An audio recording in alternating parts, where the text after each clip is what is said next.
بسم الله الرحمن الرحيم اقرأ باسم ربك الذي خلق خلق الإنسان من علق اقرأ وربك الأكرم الذي علم بالقلم علم الإنسان ما لم يعلم كلا إن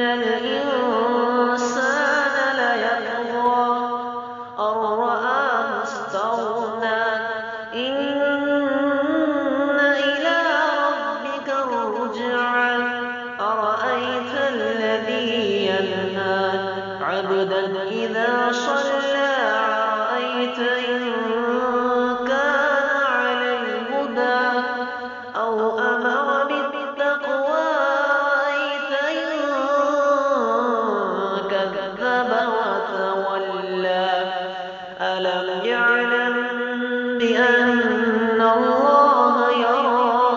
كلا لئن لم ينته لنسفعا